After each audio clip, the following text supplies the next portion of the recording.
लोकसभा चुनाव का बिगुल बज चुका है। 2024 में चुनाव की रणनीति कौन बना रहा है एनडीए की तरफ से? तो अमित शाह जी। अमित शाह जी ने दक्षिण भारत को लुभाने के लिए मिशन साउथ शुरू किया।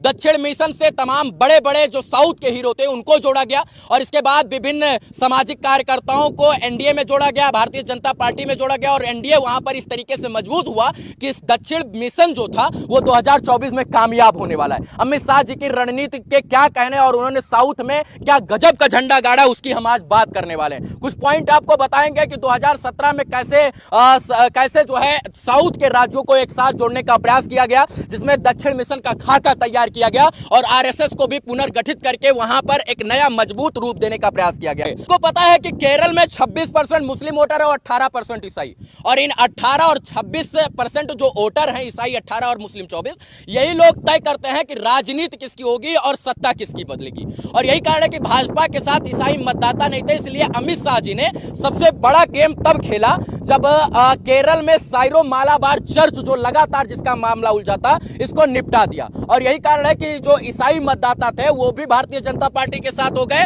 और इसके बाद जो पूरी तरीके से हिंदू मतदाता थे वो भी भारतीय जनता पार्टी के साथ हो गए। ये सबसे बड़ा मुद्दा था जो साइरो मालाबार चर्च का मुद्दा था। इससे आए दिन विवाद होता था और दोनों समुदाय के लोग उलझे रहते थे और इसको जब भारतीय जनता पार्टी अमित शाह की रणनीति ने इसको पूरी तरीके से निपटा दिया तो ये दोनों वोटर भारतीय जनता पार्टी के हो गए और पूरी तरीके से खुश हो गए। इसके बाद अमित शाह जी ईसाई मतदाताओं को लुभाने के लिए बहुत रणनीति बनाते हैं। 2015 की बात है, रिचर्ड डे को भाजपा में शामिल करते हैं और 16वीं लोकसभा में एल्गो इंडियन समुदाय का प्रतिनिधित्व करने के लिए 2 सदस्यों को नियुक्त करते हैं और इस रूप में रिचर्ड डे को जो है वो भाजपा की तरफ से नियुक्त किया जाता है एक प्रतिनिधित्व करने पर, एक प्रतिनिधि के रूप में। और 2015 से भाजपा का स्तर केरल में इसलिए बढ़ने लग गया। अगर हम बात करें 2016 की तो मलयालम के एक बड़े सुपरस्टार हैं सुरेश गोपी को राज्यसभा सांसद बना दिया जाता है। कौन बनाता है? 2016 में भारतीय जनता पार्टी। और इसके बाद जब उनको राज्यसभा के लिए नामांकित किया जाता है तो 2016 में ही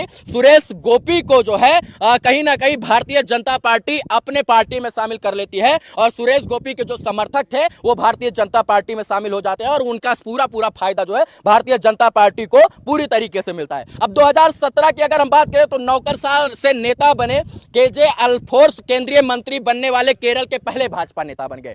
जो केंद्रीय मंत्री थे ये इनका नाम था केजे अल्फोर्स और ये पहले केंद्रीय मंत्री बन गए जो भाजपा में शामिल हुए और फिर मई 2017 में प्रदेश प्रवक्ता भाजपा के जॉर्ज कुरियन को राष्ट्रीय अल्पसंख्यक आयोग का उपाध्यक्ष बनाया गया। अप्रैल 2023 में एक दिग्गज नेता, कांग्रेस के एक दिग्गज नेता थे AK एंटनी, उनके बेटे थे अनिल के एंटनी, वो भाजपा में शामिल हो गए और श्री अनिल एंटनी के शामिल होते हुए पाथनापट्टनम लोकसभा क्षेत्र से जो है टिकट दे दिया गया अनिल एंटनी को। और यहां पर भारतीय जनता पार्टी को कर्नाटक में जबरदस्त फायदा हुआ क्योंकि भाजपा के में शामिल हुए उनके बेटे अनिल एंटनी ने गजब का प्रदर्शन दिखाया और वो भारतीय जनता पार्टी का लगातार सहयोग करते रहे।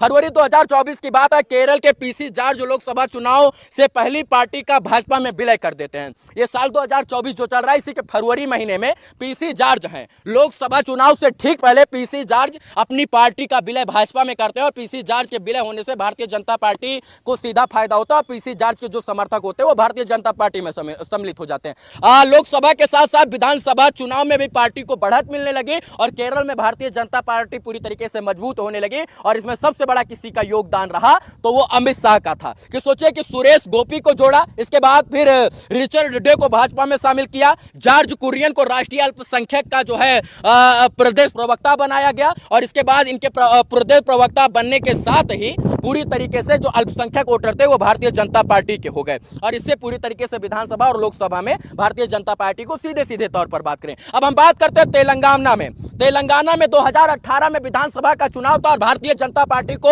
7% वोट मिला था और 2019 में जब लोकसभा चुनाव आया तो 17 सीटों पर Bharatiya Janata party NDA alliance के साथ चुनाव लड़ती है और 4 सीटें जीतकर यह बता देती है कि तेलंगाना में भारतीय जनता पार्टी यानी बीजेपी का दम है। सोचिए कि 7% वोट मिलता है।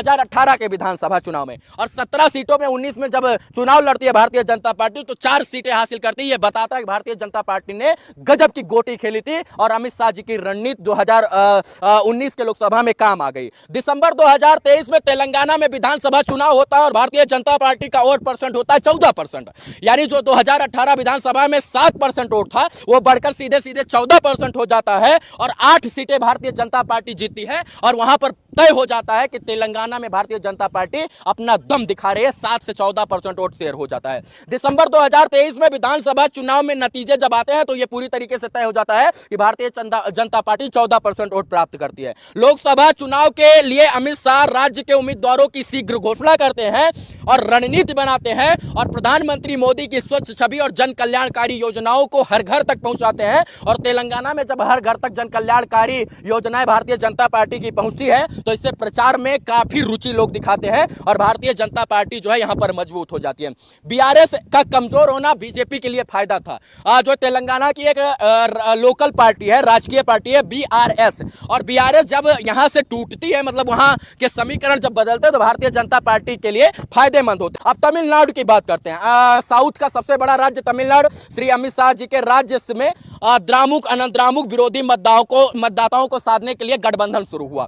मार्च 2024 की बात है। रामदास के नेतृत्व वाली पटाउली मक्कल काची पीएम के एनडीए गठबंधन में शामिल होती है और इसके बाद आगामी लोकसभा चुनाव के साथ बीजेपी ने पीएमके को 10 सीटें दे दी चुनाव लड़ने के लिए। सोचिए कि जो पीएमके पार्टी है वो तमिलनाडु की एक बड़ी पार्टी है और पीएमके को भारतीय जनता पार्टी तमिलनाडु में लोकसभा चुनाव लड़ने के लिए 10 सीटें दे देती है और यहां पर पता लगता है कि अमित शाह जी ने पीएमके को शामिल किया और पीएमके को पूरा हिस्सा भी दिया। अब हम बात करेंगे पीएमके के जो टीटी वीर दिनकरन नेतृत्व वाली एनडीए गठबंधन के सहयोगी बन गए और अम्मा मकलम जो थे मनुक्षेत्र कागजम तमिलनाडु के भाजपा के साथ सीट बंटवारे को समझौता के लिए 2 सीटों पर चुनाव लड़ने के लिए तैयार हो गए। फरवरी 2024 की बात है। पूर्व अनाद्रामुक नेता और पन्नीरसेल्वम लोकसभा चुनाव के लिए भारतीय जनता पार्टी को अपना समर्थन देने के लिए उन्होंने प्रस्ताव रख दिया और उनके वजह से जो है अनाद्रमुक नेता और उनके जो समर्थक थे वो साथ आ गए और भारतीय जनता पार्टी एनडीए जो है तमिलनाडु में मजबूत हो गई। अब आंध्रा की हम बात करते हैं। राज्य में पुरानी सहयोगों का पुनर्जन्म हुआ, पुनर्जीवित किया गया और इसमें सबसे बड़ा योगदान था अमित शाह का। राज्य की जो पुरानी पार्टियां थी वो भारतीय जनता पार्टी और एनडीए से दूरी बना रही थी, लेकिन अमित शाह ने दांव खेला और इन पार्टियों को अपने अंदर शामिल कर लिया और मार्च 2024 में जो है अमित शाह जी के भव्य दृष्टिकोण के तहत भाजपा ने एन चंद्रबाबू नायडू की जो पार्टी है तेलुगु देशमुख पार्टी, उसके पवन कल्याण के नेतृत्व वाली जनसेना पार्टी जीएसएफ को गठबंधन के तौर पर फैसला लिया और भाजपा के 6 लोकसभा और 10 विधानसभा सीटों पर चुनाव लड़ने का फैसला किया। सोचिए कि तेलुगु देशमुख जो पार्टी है वो आंध्रा की बहुत बड़ी पार्टी है और तेलुगु देशमुख पार्टी से नेतृत्व ये हुआ कि जो इनकी जीएसएफ की पार्टी थी वो गठबंधन के लिए तैयार हो गई और भाजपा 6 लोकसभा सीटों पर और विधानसभा में 10 विधानसभा की 10 सीटों पर चुनाव लड़ने का फैसला हुआ, जबकि टीडीपी के 17 संसदीय और 144 राज्य सीटों पर चुनाव लड़ेगी। श्री अमित शाह जी ने जीएसडी के साथ गठबंधन का फैसला किया और जीडीएस के पुराने मैसूर क्षेत्र के गढ़ पार्टी उत्तरी कर्नाटक के जिलों में महत्वपूर्ण उपस्थिति का दांव किया और यही कारण है कि आज पूरी तरीके से साउथ के क्षेत्र में मिशन जो साउथ था वो पूरी तरीके से कामयाब रहा। इसमें किसी का सबसे बड़ा योगदान है तो अमित शाह को। आंध्र प्रदेश, तेलंगाना, इसके बाद तमिलनाडु, केरल, इन तमाम जगहों को, तमिलनाडु, केरल, कर्नाटक में इन सब को जोड़ा गया, स्थानीय नेताओं को जोड़ा गया, परिवारवाद को समझा गया, इसके बाद राजनीतिक लोगों को जोड़ा गया, बॉलीवुड के साउथ के बड़े एक्ट्रेस को जोड़ा गया, इसके बाद ईसाई और हिंदू के बीच में समन्वय कैसे स्थापित किया जाए, इसको कैसे जोड़ा जाए, पार्टियों के बीच में विलय कैसे किया जाए।